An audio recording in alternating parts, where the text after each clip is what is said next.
Nathan a épousé Kelly il y a 3 ans. Pour être honnête, il ne l'aurait pas épousée si elle n'était pas devenue l'unique propriétaire de l'entreprise après la mort soudaine de son père, un homme d'affaires apparemment jeune et robuste, décédé inopinément d'une attaque cérébrale. Kelly était fille unique et héritière de sa fortune. C'est pourquoi elle est remarquée par Nathan, un beau paresseux habitué à vivre au crochet des femmes. Kelly est envoûtée par les charmantes promesses de Nathan, qui prévoit de rester avec elle jusqu'à ce qu'une opportunité plus lucrative se présente. Cependant, il s'avère rapidement que l'option la plus avantageuse est celle de Kelly, qui a hérité de l'immense fortune de son père. Nathan savait exactement comment en tirer parti, pensant qu'il pourrait facilement la manipuler pour qu'elle contrôle sa fortune. Tout allait bien pour Nathan, tandis que Kelly, profondément attristée par la perte de son père, trouvait en lui un pilier de soutien dans cette période difficile. La jeune femme naïve ne se rend pas compte que le pire moment de sa vie a encouragé Nathan à cacher encore plus sa vraie nature. Jusqu'au mariage, il maintient sa bonne conduite, assurant que rien ne changera après l'enterrement et proposant le mariage, suggérant d'attendre la fin de la période de deuil de son père. Nathan est habile dans la manipulation et fait semblant d'être ce qu'il doit être pour répondre aux attentes de ses riches amis. En temps normal, il ne faisait pas beaucoup d'efforts, pensant qu'il y aurait toujours une autre femme riche. Mais avec Kelly, l'effort en valait la peine et il le savait très bien. Le premier obstacle pour lui vient d'une source inattendue, le meilleur ami du père de Kelly, qui est aussi le principal vice-président de l'entreprise et le parrain de Kelly, Monsieur Carlos. Il a immédiatement compris que Kelly était amoureuse et qu'il ne se laisserait pas dissuader de se marier. La perte de son père l'a poussé à chercher un remplaçant, mais Monsieur Carlos, homme intelligent et avisé, a insisté catégoriquement sur le contrat de mariage et a réussi à convaincre Kelly. C'est humiliant. Tu crois que j'ai besoin de ton argent ? S'indigne Nathan. Chérie, ce n'est qu'une formalité. Nous n'en aurons besoin qu'en cas de divorce. Mon témoin veut absolument que nous le signions, ajoute Kelly. Bien que naïve en matière financière, elle n'était pas idiote dans d'autres domaines. Lorsqu'elle se fixait un objectif, elle l'atteignait, quoi qu'il arrive. Nathan, mis au pied du mur, a dû accepter toutes les conditions de Monsieur Carlos. Le contrat prénuptial était standard, mais il sapait complètement les droits de Nathan. Il était clair que l'entreprise et tous les autres biens hérités du père de Kelly ne pouvaient pas devenir la propriété commune des époux. Nathan s'attendait à recevoir une part des dividendes et à acquérir de nouvelles propriétés et de nouveaux biens, mais le contrat rédigé par un grand avocat l'en a empêché. Malgré cela, il pensait que le mariage restait avantageux, car il aurait accès aux finances de sa femme sans contrôle et accumulerait un capital pour l'avenir. Il prévoyait de prélever chaque jour de l'argent sur le budget commun et de le transférer à son nom, mais il se trompait également sur ce point. Monsieur Carlos, en tant que personne dévouée, honnête et responsable, contrôlait non seulement les flux financiers de Kelly dans l'entreprise, mais aussi ses finances personnelles. Nathan ne disposait que de fonds limités pour ses dépenses personnelles, mais il restait optimiste et attendait de voir comment la situation évoluerait. Sa patience fut bientôt récompensée. Depuis le jour de son mariage, Kelly essayait de tomber enceinte et aspirait à la maternité. Cependant, chaque nouveau cycle lui apportait amertume et déception. Au départ, elle attribuait cela à la nervosité et au stress causé par le rythme effréné de la vie. Elle a décidé de se lancer dans les affaires et a beaucoup appris au cours de ce processus, qui était naturellement épuisant. Après plus d'1 an de tentatives infructueuses, Kelly a demandé l'aide de spécialistes et a subi un examen médical complet qui lui a permis de découvrir la cause de ses échecs. Les symptômes qu'elle attribuait à une vie trépidante étaient en fait des signes avant-coureurs. Finalement, les médecins lui diagnostiquent un cancer. Elle a passé près de 2 ans à suivre un traitement, mais sans grand succès. Pendant tout ce temps, Nathan n'a joué le rôle de mari que nominalement, souhaitant que Kelly n'existe tout simplement pas. Il ne parvenait pas à cacher son manque d'intérêt et, bien qu'il n'en ait jamais parlé ouvertement, Kelly était au courant des nombreuses trahisons de son mari. Nathan pensait qu'il parvenait à jouer le rôle de mari d'une femme mourante sans éveiller les soupçons.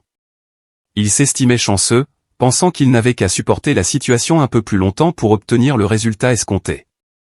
Cependant, son comportement est condamné et discuté par tout le monde, des infirmières des hôpitaux où Kelly est soignée à Monsieur Carlos. Le témoin de Kelly était furieux et impuissant, ne comprenant pas pourquoi il voulait désespérément maintenir son mariage au bord du gouffre. Il s'inquiète également du fait que Kelly n'a pas de testament, ce qui ferait automatiquement de Nathan son unique héritier. Ce bâtard héritera de tout, y compris du fruit du travail de Kelly et de ses parents, pensait Monsieur Carlos, persuadé que Nathan dilapiderait tout le patrimoine en quelques années. Mais le parrain ne sait pas comment aborder un sujet aussi délicat avec sa filleule qui, jusqu'à présent, respirait la santé et la jeunesse, mais qui est en train de mourir. La fin était proche. Nathan se frottait déjà les mains avec avidité, les yeux brillants d'impatience, attendant le résultat qu'il souhaitait. Avec une femme malade et de mauvaise humeur et un solide capital accumulé, il pensait que tout était réglé. Monsieur Carlos prie pour ne pas avoir à aborder le sujet du testament, mais heureusement il n'est pas nécessaire que Kelly prenne l'initiative. Son secret le laissa sans voix, car elle avait tout planifié minutieusement, avec une subtilité et une cruauté inattendues. Kelly a prouvé que la vengeance est un plat qui se mange froid et l'a exécuté parfaitement comme elle l'avait imaginé, réalisant qu'il ne lui faudrait pas beaucoup d'efforts pour achever son voyage sur Terre. Qu'elle a réalisé ses plus grands rêves. Malheureusement, ses proches n'ont pas eu l'occasion d'assister à ce miracle, car elle est morte sans s'être rétablie. Avant sa mort, elle a soigneusement organisé les détails de ses funérailles. Sereine et déterminée, elle a clairement exprimé ses dernières volontés. Le lendemain de la cérémonie d'adieu, le notaire a contacté les personnes mentionnées dans le testament de Kell pour leur annoncer la nouvelle. Nathan est choqué par la nouvelle, croyant que sa femme n'a enregistré aucun document officiel et qu'il devient l'unique héritier, comme la loi le prévoit habituellement dans de tels cas. Plein d'espoir, il se rend au rendez-vous, accompagné de sa nouvelle maîtresse, Selma, une femme d'une beauté saisissante. En entrant dans le bureau du notaire, Nathan aperçoit Monsieur Carlos et Seayo, l'ami de Kell. Mais ce qui le surprend, c'est que Seayo porte un landau. Nathan connaissait le mariage de Seayo, mais ignorait la naissance de l'enfant. Bien qu'il ne soit pas un expert, il n'est pas dupe et se rend vite compte qu'il y a quelque chose de caché et qu'il a été piégé. Envahi par la curiosité, il veut savoir ce que Kell a prévu, même si c'est humiliant pour lui. Pendant une quinzaine de minutes, tout le monde resta silencieux, occupant les différents coins de la pièce.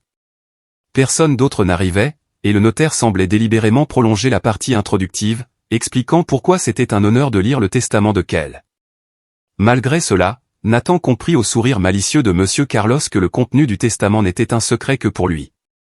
Enfin, Nathan entendit son nom, « À mon époux légitime, Nathan, je renonce à l'héritage », lut le notaire. Après avoir lu cette courte phrase, le notaire regarda Nathan et lui demanda s'il avait compris. Humilié, Nathan acquiesce. Selma voulut alors se lever pour partir, mais Nathan l'en empêcha. Elle le regarda d'un air interrogateur, mais il l'ignora. Même s'il voulait sortir rapidement de son humiliation publique, la scène n'était pas encore terminée et le public présent devait la suivre jusqu'au bout. Après une brève pause, le notaire poursuivit, « Je laisse tous mes biens personnels à mon fils unique, Rafael Souza.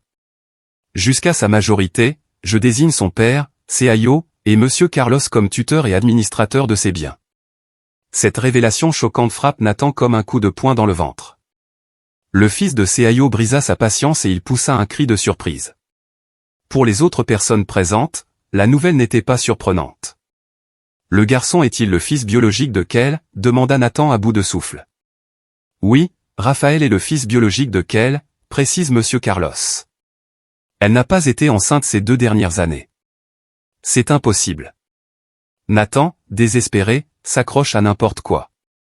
Monsieur Carlos, qui se réjouit manifestement du choc subi par Nathan, commente, « Les progrès de la médecine sont aujourd'hui stupéfiants. » Seayo se souvient de l'horreur qu'il a ressentie il y a 2 ans lorsqu'il a appris que son meilleur ami était gravement malade et qu'il avait peu de chances de s'en sortir. Il a été choqué par le calme avec lequel elle parlait du peu de temps dont elle disposait et de ce qu'elle devait faire. Qu'elle voulait être mère quoi qu'il arrive. « J'ai conservé mes ovules avant de commencer le traitement. On m'a dit que je ne pourrais probablement pas élever mon propre enfant, mais j'ai insisté, » a-t-elle déclaré. « J'ai grandi sans ma mère et je sais que ce n'est pas facile, mais j'ai toujours ressenti son amour et sa protection. » Nathan accepterait-il d'élever son fils seul, demande Seayo avec prudence. Il serait heureux d'être tuteur et d'utiliser l'argent du bébé, car il n'a pas de conscience, répond Kell. Mon cher mari a un caractère douteux et sa réaction à mon diagnostic et à mon pronostic ne vaut même pas la peine d'être mentionnée. Quant au bébé, je veux en parler avec vous. Kell hésita, ce qui était inhabituel pour elle, habituellement intrépide. Je ne sais pas comment aborder le sujet avec délicatesse. Peut-être qu'il n'y a pas de manière délicate. En bref, j'aimerais que tu sois le père de mon enfant, dit-elle. Vous plaisantez? Tu as un mari, s'étonne Seayo. Oui, j'ai un mari et j'en aurai un jusqu'à ma mort. J'ai déjà pris cette décision. Bien sûr, nous ne coucherons pas ensemble, c'est impossible dans mon état actuel. Malheureusement, je ne peux pas porter le bébé toute seule, mais j'ai gardé mes ovules. Nous avons maintenant besoin du matériel biologique du futur père et d'une femme pour porter et donner naissance à l'enfant. Mais heureusement, ces services sont actuellement disponibles. Au début, Seayo a pensé que c'était absurde. Qu'elle était désespérée, mais elle avait un plan logique en tête.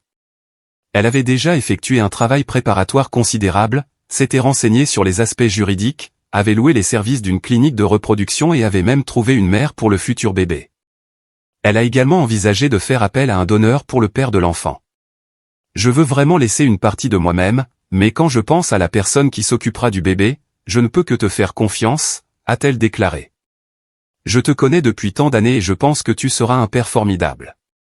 Je comprends que tu veuilles fonder ta propre famille, te marier et avoir des enfants naturellement, ce qui est logique. Mais s'il te plaît, réfléchis Y. Ne me réponds pas maintenant. Après ce qui s'est passé avec Nathan, il est essentiel que le père de mon enfant soit quelqu'un qui ne se soucie pas de l'argent et qui ne profite pas de mes biens. J'ai beaucoup appris depuis mon mariage avec Nathan, j'ai maintenant une grande expérience de la vie. Vous n'avez pas besoin d'argent, a-t-elle déclaré. Vous savez que vous allez réussir. Vous travaillez sans relâche pour faire prospérer l'entreprise familiale, vous n'avez jamais été dans le besoin. Je sais que quelqu'un qui a grandi dans la pauvreté ne cessera jamais de s'inquiéter d'avoir assez à manger. Et s'il n'y a pas non plus de décence, il y aura un gros problème. Je l'ai vu de près, ajoute-t-elle tristement. Pour être honnête, je suis complètement perdu. Je n'avais pas du tout la même idée de ce que serait la paternité. Je dois consulter mes parents. Comprenez que je ne peux pas prendre cette décision seule. J'aurai besoin de l'aide de ma famille quand je serai père, je dois donc les informer et leur demander leur avis, expliqua-t-il. Qu'elle n'a pas objecté, mais a demandé à Seayo de promettre de garder l'information secrète. La conversation avec les parents de Seayo a été très difficile. Son père a tout accepté avec neutralité, a écouté toutes les explications et l'a assuré qu'il soutiendrait la décision de son fils et l'aiderait de toutes les manières possibles avec son petit-fils. Sa mère, en revanche, n'était pas aussi ouverte d'esprit. Comme toutes les mères, elle veut qu'il épouse une femme bien et qu'il ait des enfants avec elle. Elle éprouvait une grande sympathie pour Kelly, qu'elle connaissait depuis l'enfance et qu'elle estimait beaucoup, mais il lui était très difficile d'accepter cette demande. Savoir que la mère potentielle de son petit enfant était mourante et que l'enfant serait porté par une autre femme était compliqué. Elle craignait que l'enfant ne contracte la maladie et trouvait cela étrange et déplacé. Cependant, comment pourrait-elle garantir la sécurité de son petit-fils? Kelly n'a pas de forme héréditaire de la maladie, a répondu Seayo, ce qui a rassuré sa mère dans une certaine mesure, mais pas complètement. Après mûre réflexion, elle a exprimé son soutien à la décision de son fils. Seayo a lui aussi été confronté à l'indécision. La proposition de Kelly l'a pris au dépourvu, mais après une période de réflexion, il a conclu qu'il n'y avait aucune raison de refuser. Lorsqu'il a fait part de son approbation à Kelly, celle-ci a été ravie et ils ont commencé à mettre en œuvre le plan étape par étape. Après avoir réfléchi à l'histoire qui a changé sa vie, Monsieur Carlos s'est souvenu de la conversation qu'il avait eue avec Kelly il y a un peu plus de 2 mois. Elle a commencé par lui dire qu'elle l'honorait en tant que second père et qu'elle espérait qu'il ne refuserait pas sa demande. Elle lui a ensuite révélé qu'elle voulait qu'il devienne le tuteur de son fils. Au début, Monsieur Carlos a cru que sa filleule délirait, mais lorsque Kelly lui a raconté toute l'histoire, il a été choqué, non seulement que Seayo ait pris une décision aussi audacieuse, mais aussi qu'ils aient gardé le secret pendant si longtemps. Quel âge a le bébé maintenant, demande Monsieur Carlos. Raphaël a 8 mois, répond Kelly en souriant. Vous savez vraiment comment surprendre, commente Monsieur Carlos, encore sous le choc.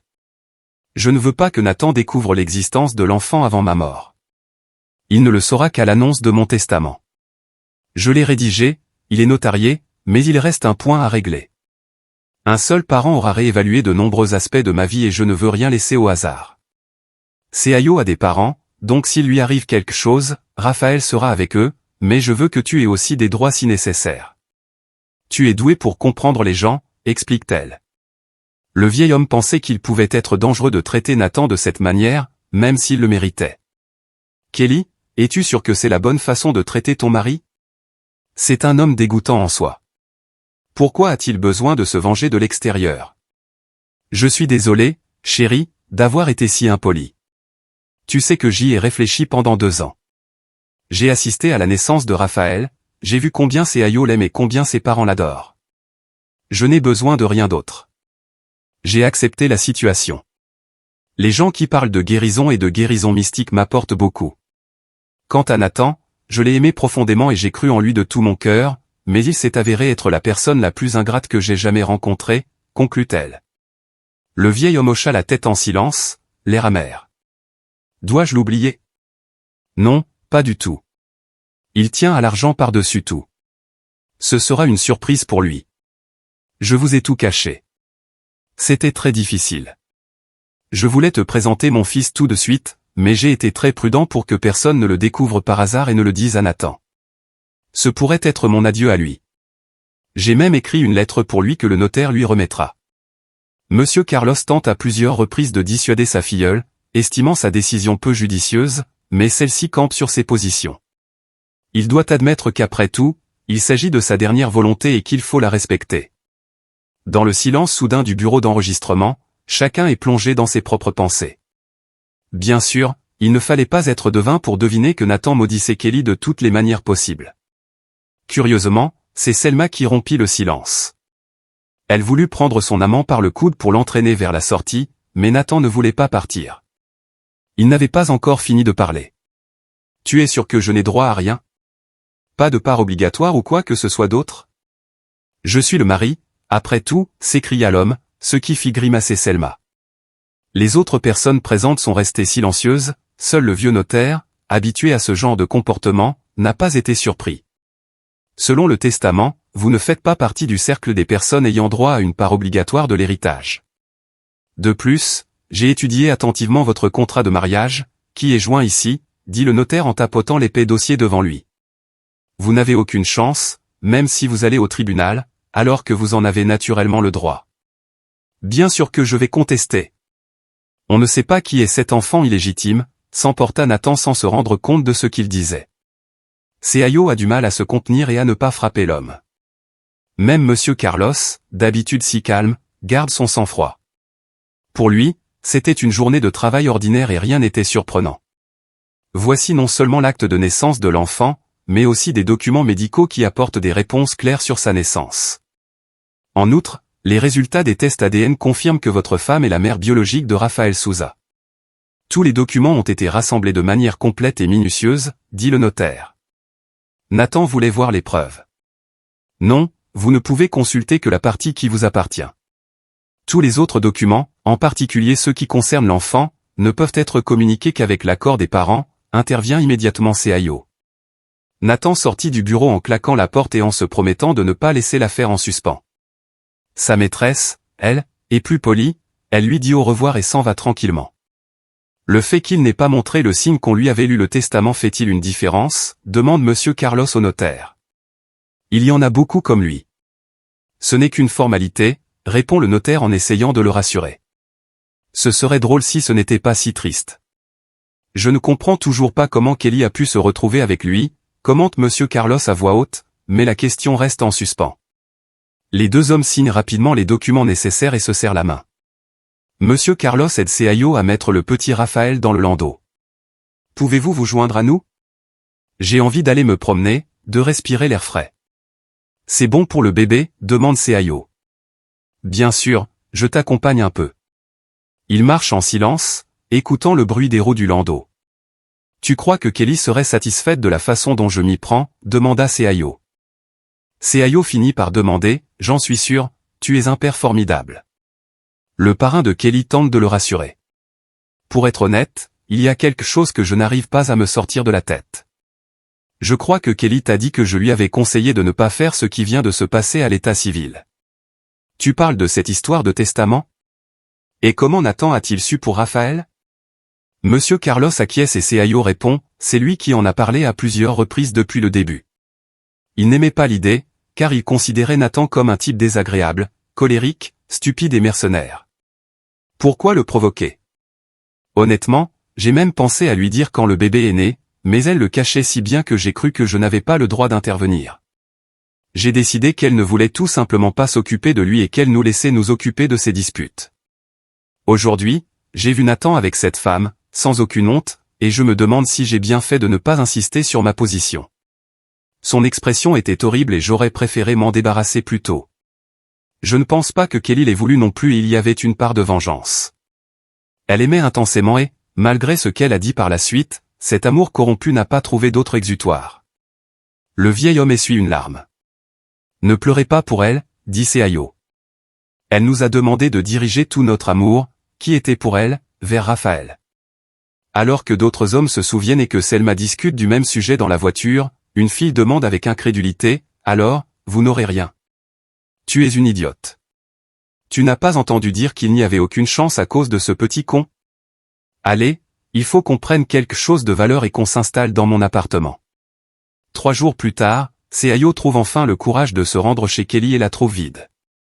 Il se prépare à une confrontation et engage même 2 agents de sécurité, mais Nathan arrive le premier et s'empare de nombreux objets de valeur. Nathan était maintenant seul dans la petite cuisine de son petit appartement, buvant un whisky laissé par Selma. Il réfléchit à la façon dont il s'est retrouvé dans cette situation. Avant, les femmes payaient pour être avec lui, mais maintenant, il devait payer pour la compagnie d'une belle jeune femme. Nathan, gigolo, est passé de l'apogée à la décadence à cause de ses addictions. Dans ses pensées, il reproche à sa femme de l'avoir vidé de sa vitalité, d'avoir brisé ses espoirs et de l'avoir laissé sans héritage. Il a soif d'argent. Dans ses fantasmes, il était jeune, beau, prospère et extrêmement riche. Selma, dans son dernier acte, lui avait dit quelques dures vérités, personne n'avait besoin de lui, il n'était qu'un pauvre ivrogne vivant dans la folie des grandeurs. Ses rêves de richesse et de succès se sont effondrés comme un château de cartes. Aveuglé par son ego, il n'a pas vu qu'il était responsable de sa chute, rejetant la faute sur sa femme décédée. Nathan a passé près de 2 semaines dans l'alcool, essayant d'échapper à la réalité. Un matin sombre, avec la gueule de bois, il a décidé qu'il en avait assez. Il s'est rendu compte qu'il ne pourrait pas réussir ou se venger de Kelly en buvant. Il s'est senti profondément humilié. Quelques jours plus tôt, les hommes de Monsieur Carlos étaient arrivés et l'avaient pratiquement forcé à remettre ses clés de voiture, déchirant la procuration que Kelly lui avait donnée. Vous ne savez pas que la procuration perd sa validité après le décès de la personne qui l'a établie, dit l'un des hommes d'un ton désobligeant.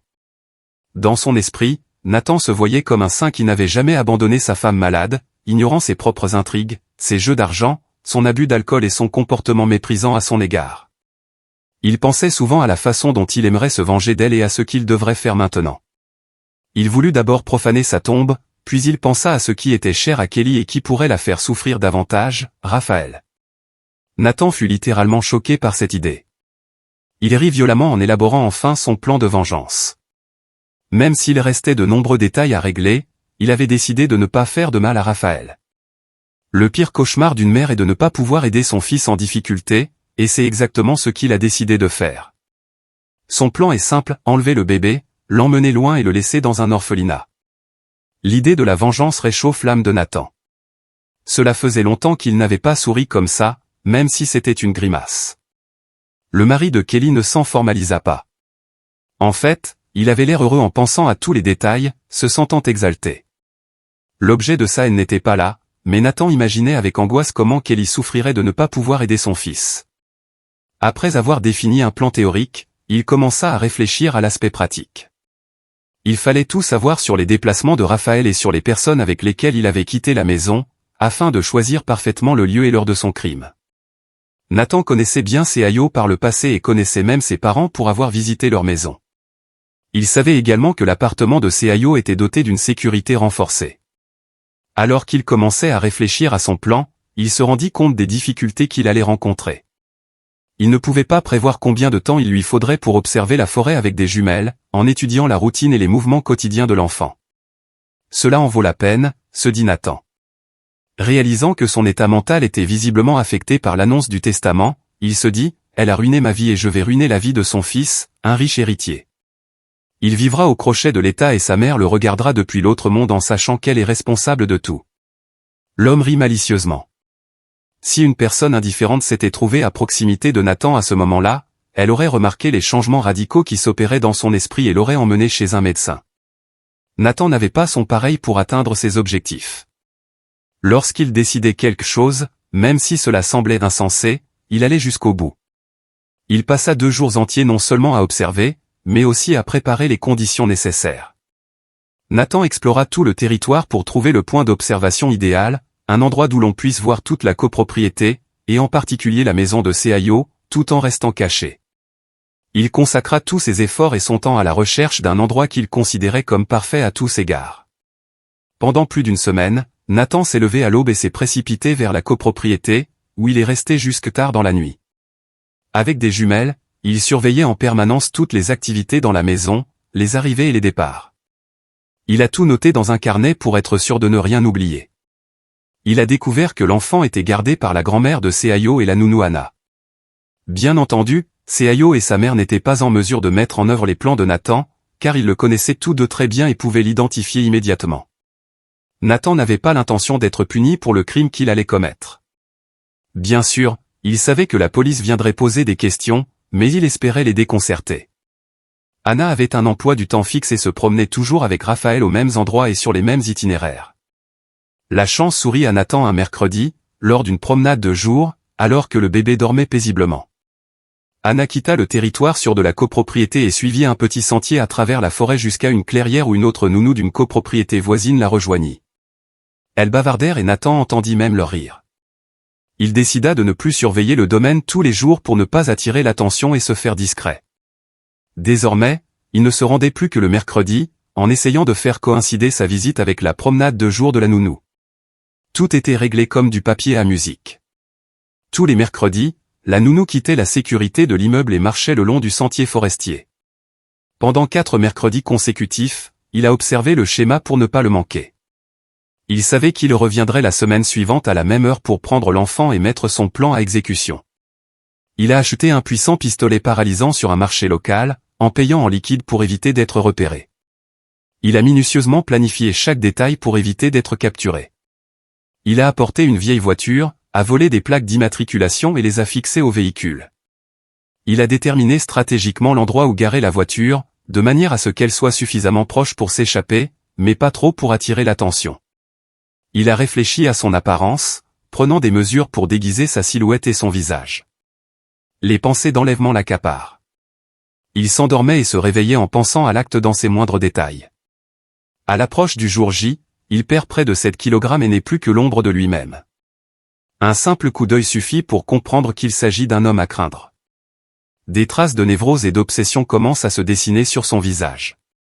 Le mercredi, il s'est garé sur une place choisie à l'avance et a attendu. Il vit la nounou pousser le landau le long du chemin et frissonna devant l'ampleur de la planification. Elle s'était déconnectée de la réalité de ses actes imminents. Elle était sur le point d'affronter un inconnu qui allait la frapper avec un pistolet paralysant, sortir l'enfant du landau et courir jusqu'à la voiture. Naon imaginait que la situation serait différente, qu'elle ressemblerait davantage à une scène de jeu vidéo, mais tout était réel, la femme, le bébé dans le landau et l'environnement. Naon est par nature non violent et il lui est difficile de franchir cette limite, mais la haine profonde qu'il éprouve pour cette femme le pousse à mettre son plan à exécution. Il s'est approché de la nounou, l'a éloignée du landau et l'a frappée. Elle est tombée et il a utilisé un tasé sur elle, qui s'est évanouie sous le choc. Il ne lui restait plus qu'à sortir l'enfant du landau et à courir jusqu'à la voiture. Mais à ce moment-là, il se penche pour détacher sa ceinture de sécurité et reçoit soudain un coup à la tête et s'écroule sur le sol. L'instant d'après, un vieil homme se tenait au-dessus de lui, le grondait et lui liait les mains. Naon a de nouveau perdu connaissance. L'homme mystérieux était un garde-chasse réputé dans 2 quartiers des communautés d'élite voisines. Son poste de garde se trouvait pratiquement au milieu, juste après la clairière où se réunissaient souvent les nounous des communautés voisines. Sa maison était cachée derrière une végétation dense et Naon ne l'a pas remarqué ce jour-là. Monsieur Martim revenait du magasin local lorsqu'il a remarqué une activité suspecte. Il expliquera plus tard aux policiers, « J'ai vu quelqu'un qui observait, entièrement vêtu de noir, malgré la chaleur du matin. J'ai décidé de regarder pendant un moment et d'enquêter. » Grâce à ses nombreuses années d'expérience en tant que garde-chasse, Monsieur Martin était capable de se déplacer silencieusement dans la forêt. Je me suis caché derrière un arbre et j'ai ouvert l'œil. Soudain, j'ai vu un homme attaquer une femme et la faire tomber. J'ai d'abord pensé qu'il avait l'intention de l'agresser, mais il essayait d'atteindre l'enfant. J'ai couru et je l'ai frappé avec un bâton que j'avais ramassé au cas où. Bravo, Monsieur Martin. Vous êtes devenu un héros local.